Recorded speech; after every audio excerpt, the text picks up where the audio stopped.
morning. These are your BYU-Idaho Radio morning headlines for Thursday, July 24th, 2025. Thanks for listening. I'm Jill Clary. A Rexburg family is honoring their grandmother's sacrifices by serving the community Venezuelan cuisine. Mayor Ling Linton, with her husband and children, runs Bocados, a Venezuelan food truck specializing in arepas. Linton says she was raised in Maracaibo, Venezuela, with the help of her grandmother Maria Colina, who was an illiterate single mother of 8 children who woke up every morning at 5 a.m. to prepare food to sell at 7 a.m.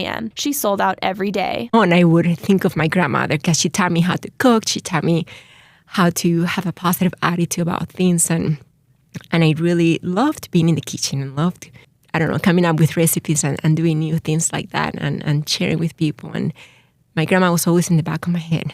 I'm going to do this to honor her and to see what else I can do, right? And so that's how my inspiration began. Linton says her grandmother was her greatest monitor, and they worked countless hours in the kitchen, creating bold flavors and savory meals. It was her grandmother's perseverance and determination that enabled her children to gain an education and build better lives and careers. Linton wanted to share healthy and sustainable meals with her family and the community like her grandmother did. It became possible once her kids got older. I began having these feelings like maybe now is the time. And I brought it up with my husband again, and he's like, I think it may be the time. And he's like, let's do it the right way. He encouraged me to do a self-reliance class. After taking a self-reliance course and finding a spot to sell food, the Lintons received help from Frescos and were able to make food using their kitchen for a period of time. I would say that our family has definitely come closer together. We're more united. This is something that I have wanted to do, but the children understood that I couldn't do it alone.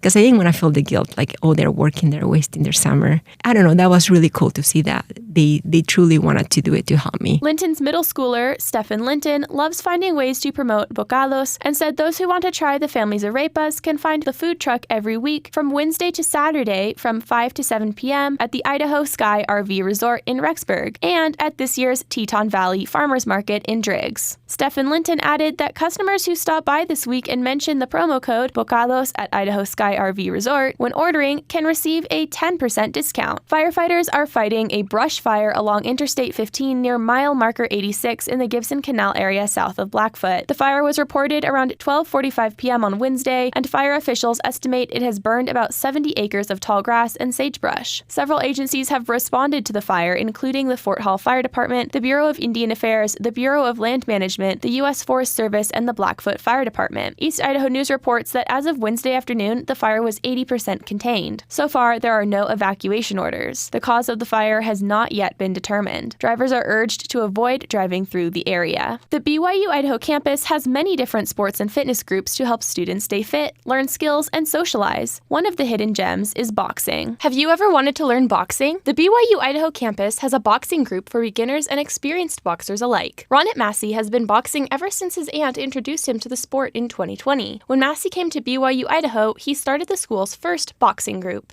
There was not a boxing club over here, and I was kind of disappointed, but I think Spirit told me that I can open it. Massey says the boxing he teaches is different than what most people think of as boxing. To him, boxing is not about violence, and he wants to create a peaceful space for boxers to train. Boxing is not about hurting someone or beating someone. It's more about techniques. It's an art. In my boxing club, I always tell my students, it's just, this is not an ordinary or this is not a common boxing club. We're representing Christ and we're representing our college.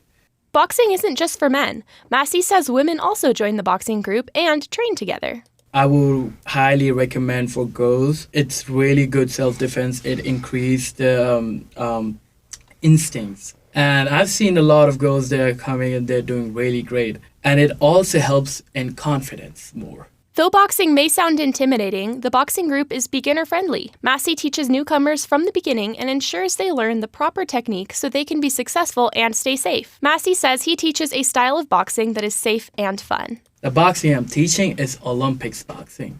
It's professionalism. So if you see Olympics boxing, it's actually fun to watch. And it's really safe.